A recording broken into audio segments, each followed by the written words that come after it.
লেগে গেল। ভাই পিপাসা লাগলে মানুষ কি তালাশ করে ভাই? পানির তো নাকি, পানির তালাশ করে। নবী সুলাইমান আলাইহিস সালাম উনি পানির জন্য কাউকে কিছু বললেন না, পানি নিয়ে আসো, পিপাসা লাগছে, এই কথা না বলে উনি কি বললেন? ওয়াতাফাক্কাদাত তায়রা ফাকালা মা লিয়া লা আরাল হুদহুদ আম কানা মিনাল গায়িবিন। নবী সুলাইমান বলছেন ওয়াতাফাক্কাদাত তায়রা মা লিয়া লা আরাল হুদহুদ, আমার কি হলো যে আমি হুদহুদকে দেখতে পাচ্ছি না। আম কানা মিনাল গায়িবিন, নাকি সে এখানে অনুপস্থিত, নাকি সে এখানে উপস্থিত নেই, গায়েব হয়ে গিয়েছে, কোথাও চলে গিয়েছে। আমার কি হলো, আমার হলোটা কি? আমি হুদহুদকে দেখতে পাচ্ছি না কেন? হুদহুদ একটা পাখি ছিল, ছোট্ট একটা পাখি, কাঠঠোকরা পাখি দেখেছেন ভাইরা আমার? কাঠঠোকরা পাখি, ঠোঁটটা অনেক বড় আর শরীরটা ছোট, হয় কি হয় না ভাই? শরীরটা ছোট, ঠোঁটটা বড়, ঠোকর মারে, ঠোকর মারতে মারতে মারতে মারতে কাঠের ভিতরে, গাছের ভিতরে ঢুকে যায়, হয় কি হয় না?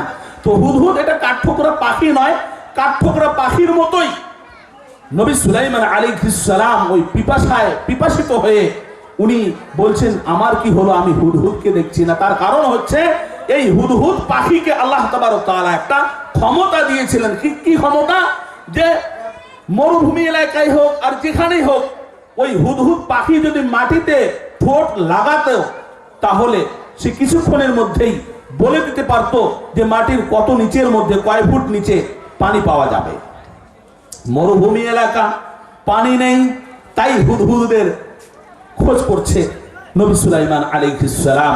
উনি বলছেন, এদিক ওদিক তাকিয়ে দেখার পর বলছেন, কি ব্যাপার? মা লিয়া লা আরাল হুদহুদ, আমি হুদহুদকে দেখছি না কেন? আম কানা মিনাল গায়িবিন, নাকি সে এখান থেকে অনুপস্থিত। তিনবার ডাকলেন নবী সুলাইমান, তিনবার হুদহুদকে ডাক দিলেন, কোন আওয়াজ যখন নেই, নবী সুলাইমান আলাইহিস সালাম রেগে গেলেন।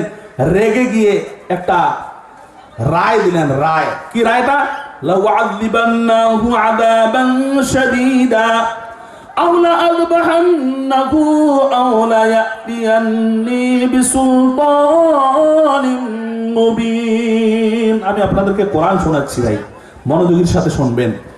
নবী সুলাইমান যখন তিনবার হুদহুদ পাখিকে ডাকলেন, কোনো সাড়া না পেয়ে নবী সুলাইমান একটা রায় দিয়ে দিলেন গুসা হয়ে। কি রায়টা দিলেন? লাউআযিবান্নাহু আযাবান শাদীদা, হুদহুদ আগে আসুক, তাকে আমি কঠিন শাস্তি দিব। আযাবান শাদীদা, তাকে কঠিন শাস্তি দিব, না হয় তারপরে আরেকটা রায় দিলেন আও লাআযবাহান্নাহু, না হলে আমি তাকে জবাই করে ফেলবো।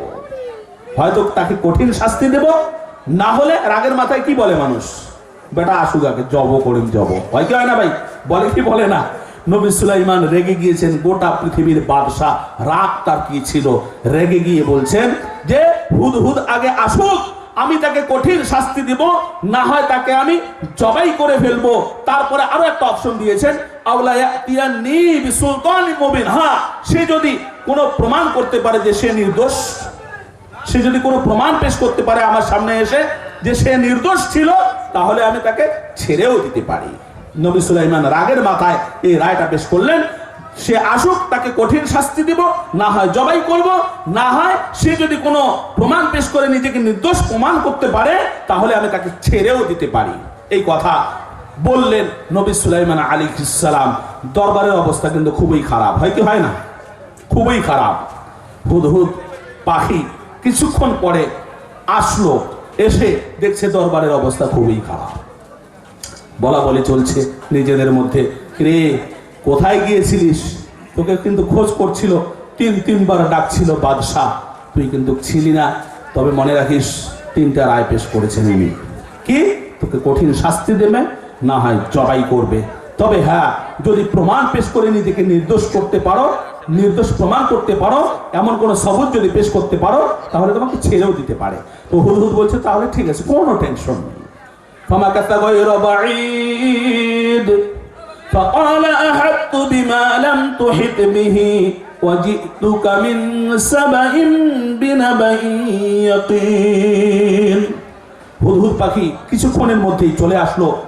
ফামাকাসা গায়রা বাঈদ ফাকালা আহাততু বিমা লাম তুহিত বিহি ওয়াজিতুকা মিন সাবাইন বিনাবাইন ইয়াকিন। হুদহুদ পাখি এসে দেখে দরবারের অবস্থা খুবই খারাপ। দরবারের অবস্থা খুবই খারাপ দেখা যাচ্ছে, একেবারে সকলেই চুপ। হুদহুদ যখনই আসলো একদম স্তব্ধ, সবাই তাকিয়ে আছে বিচার হবে, সবাই তাকিয়ে আছে ভাই বিচার হবে। ভাই যদি ভালো লাগে ভিতরে চলে আসে, খুব মজা পাবেন।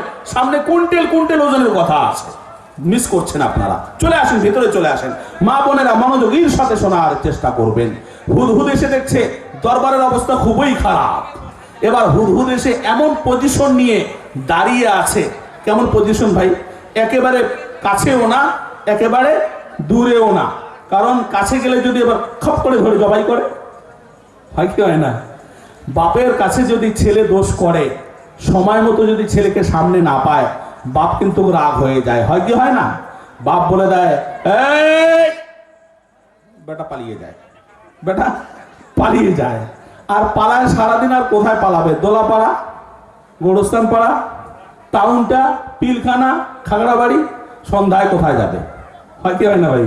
ছেলেকে তো আসতেই হবে বাড়িতে, 12-13 বছরের বাচ্চা, আসতেই তো হবে। ছেলে এবার সারাদিন ফাঁকা বসে ঘুরছে, সন্ধ্যার আগে আগে বাড়িতে আসছে। মা কিন্তু আগেই খুঁজাখুঁজি করছে ছেলেকে সাইড করার জন্য, সেভ করার জন্য, যে ছেলে আসলে তো ধরে ফেলবে, দেখতেই পাচ্ছে যে ওর বাবা রাগ হয়ে আছে। হয় কি হয় না ভাই? মা খুঁজাখুঁজি করছে। ছেলে যখনই আসছে, মা খপ করে গিয়ে ছেলেকে বলছে, বাবা সাবধানে চলিস, তোর বাবার সামনে সাবধানে যাইস, তোকে কিন্তু জবাই করে ফেলবে। হয় কি হয় না ভাই? মা বলে কি বলে না? ছেলেকে সতর্ক করে দেয়। সতর্ক করে দিয়ে মা চলে যায় আর এক রাস্তা দিয়ে, মানে বাপও যেন টের না পায়, ছেলের মা বাবাও যেন টের না পায় যে ওর মা গিয়ে আগেই সতর্ক করে দিয়েছে। নিজেরও একটা ভয় আছে, হয় কি হয় না ভাই?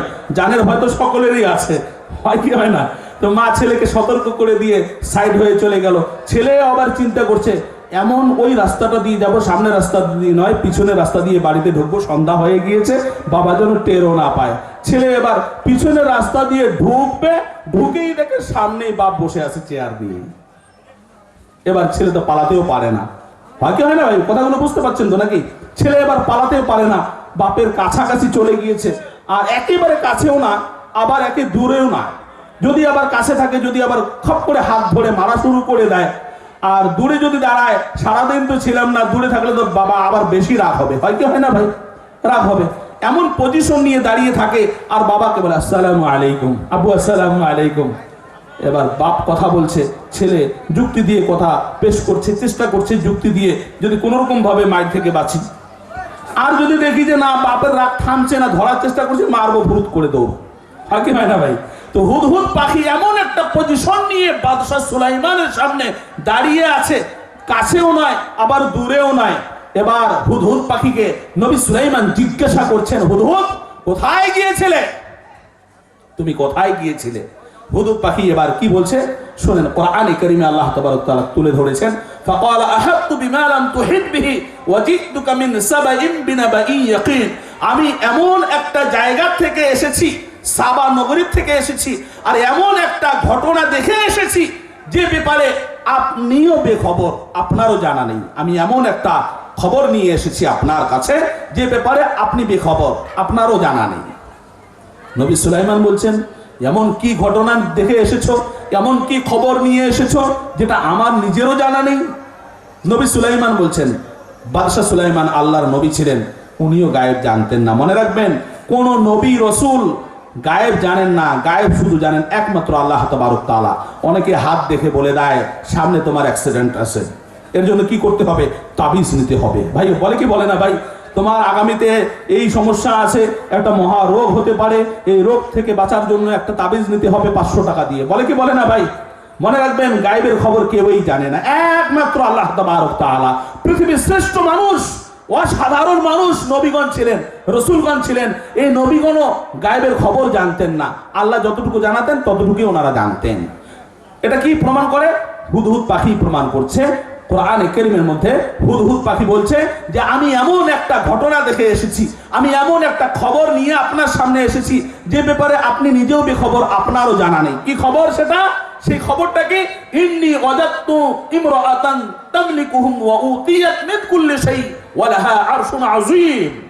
ওই হুদহুদ পাখি নবী সুলাইমানকে বলতে লাগছে, কি বলছে? যে আমি সাবা নগরীতে গিয়েছিলাম, রাস্তা ভুল করে উঠতে উঠতে উঠতে উঠতে চলে গিয়েছিলাম এমন এক নগরী, যে নগরীটির নাম হচ্ছে সাবা। সেই সাবা নগরীতে গিয়ে দেখি, ইন্নী ওয়াজাদতু ইমরাআতান, আমি সেই সাবা নগরীতে গিয়ে দেখতেছি যে একজন রানী, নাম তার বিলকিস। কি নাম ভাই? কি নাম ভাই? বিলকিস রানী। কি নাম? বিলকিস রানী। এই বিলকিস রানীকে আমি দেখছি তামলিকুহুম ওয়া উতিয়াত মিন কুল্লি শাই ওয়া লাহা আরশুন আযীম।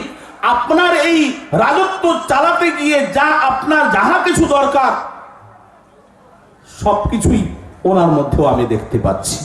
উনি প্রাইম মিনিস্টার, উনি প্রধানমন্ত্রী, ওই সাবা নগরের প্রধানমন্ত্রী। তার মধ্যে আমি সব দেখতে পাচ্ছি আপনার কাছে যা আছে। শুধু তাই নয়, আপনি যে সিংহাসনটায় বসেন, এই সিংহাসনটা তো দেখতে খুবই চমৎকার। তবে আমি ওই রানী বিলকিসের যে সিংহাসনটা দেখেছি, এইরকম সিংহাসন আমার 14 গোষ্ঠীও এর আগে দেখে নাই। তার মানে কৌশল করে হুদহুদ পাখি কৌশল করে নবী সুলাইমানকে বলছেন যে আপনার সিংহাসনের থেকেও বেশি সুন্দর সিংহাসন, এটা বললে তো ডাং খাইতে হবে, হয়তো হয় না ভাই?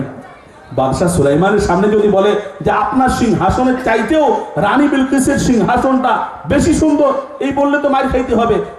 কৌশলে কথা বলছে হুদহুদ পাখি। কি বলছে? যে আপনার সিংহাসনটা খুবই চমৎকার, খুব সুন্দর, তবে রানী বিলকিসের যে সিংহাসনটা, আমি এরকম সিংহাসন এর পূর্বে কখনো দেখি নাই। এই রানী বিলকিস, ইন্নী ওয়াজাদতু ইমরাআতান, আমি দেখে আসলাম একজন নারীকে, একজন মেয়েকে, একজন মেয়ে ছেলেকে, একজন লেডিসকে। এই লেডিসটা রানী বিলকিস ছিল। এই রানী বিলকিসটা কে ছিল পরিচয় করাবো ভাই। এই পরিচয় করাতে গেলে একটু সাইডে যেতে হয়, সাইড রাস্তাতে যেতে হয়। যাবো ইনশাআল্লাহ।